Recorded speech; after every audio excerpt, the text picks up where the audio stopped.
प्रिय छात्र छात्राओं, आप लोगों का बाल भारती विद्यालय बस्ती रसूलपुर यूट्यूब चैनल में आप लोगों का हार्दिक स्वागत एवं अभिनंदन है। मैं अब आप लोगों को व्याकरण के बारे में यानी मात्रा विचार के बारे में बताऊंगा कि मात्रा क्या चीज़ होती है और शब्द क्या चीज़ होता है, सार्थक शब्द और निरर्थक शब्द क्या होता है, इसके बारे में मैं आप लोगों को विस्तृत रूप से बता रहा हूँ। तो देखिए, मात्रा विचार जानते हैं, स्वर और व्यंजन। जब स्वर और व्यंजन आपस में मिलते हैं तो स्वर का रूप बदल जाता है। इस बदले रूप को हिंदी में मात्रा कहते हैं। देखिए, ये स्वर है और इसी का ये रूप बदला हुआ है, इसी को हम मात्रा कहते हैं। इनका उच्चारण इस प्रकार होता है, जैसे आ लग जाता है, बड़े आ की मात्रा तो आकार, छोटी से इकार, बड़ी ई से ईकार, छोटा ऊ से उकार, बड़े ऊ से उकार, और ए से एकार, आय से आयकार, ओ से ओकार, औ से औकार, इ से ऋकार। इस तरह से आप लोग जान गए मात्रा। और आप लोग जानते हैं, जो जिसको हम छोटा आ कहते हैं, तो छोटा आ की कोई अलग मात्रा नहीं होती है।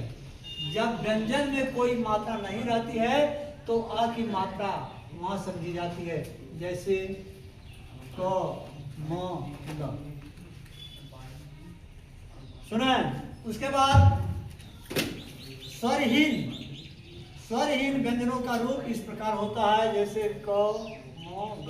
ये देखिए, यहाँ हलंत लगा है, इस प्रकार लगे चिन्ह को हलंत कहा जाता है। जिस अक्षर के नीचे ऐसे ऐसे ऐसे चिन्ह लगा दिया जाता है उसको हलंत कहा जाता है। यानी वो अक्षर हमेशा अधूरा समझा, आधा समझा जाता है। तो उसी के साथ जब हम ये छोटा अ लगा देते हैं तो वो शब्द विचार, कुछ शब्द कुछ वर्णों या अक्षरों का वह समूह जिसका कुछ अर्थ होता है। जैसे 3 वर्ण है क म ल, जब ये इसी क्रम से मिलेंगे तब यह कमल शब्द बनेगा, जो एक पुष्प का नाम है।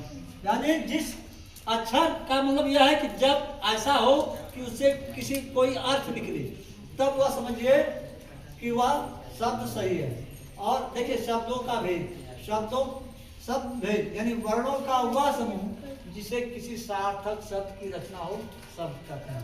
शब्द 2 प्रकार के होते हैं, एक सार्थक शब्द और दूसरा निरर्थक शब्द।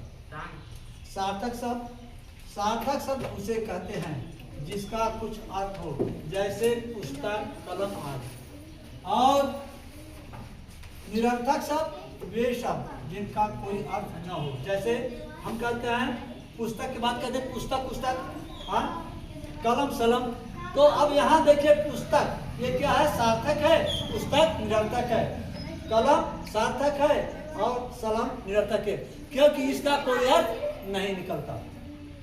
तो इस तरह से जब किसी चीज का, किसी शब्द का अर्थ निकले तो वह सार्थक शब्द कहलाता है, और जिसका कोई भी अर्थ ना निकले उसको निरर्थक शब्द कहते हैं। व्याकरण में केवल सार्थक शब्दों का ही वर्णन किया जाता है। व्याकरण में केवल सार्थक शब्दों का ही वर्णन किया जाता है। अर्थ के अनुसार शब्द के 8 भेद होते हैं, जैसे संज्ञा, सर्वनाम, विशेषण, क्रिया विशेषण, संबंधवाचक अव्यय, समुच्चय बोधक अव्यय, विस्मय। ये 8 प्रकार के शब्दों को, 8 प्रकार के शब्द हैं। इस 8 प्रकार के शब्दों को विकारी तथा अविकारी 2 वर्गों में बांटा जाता है। जैसे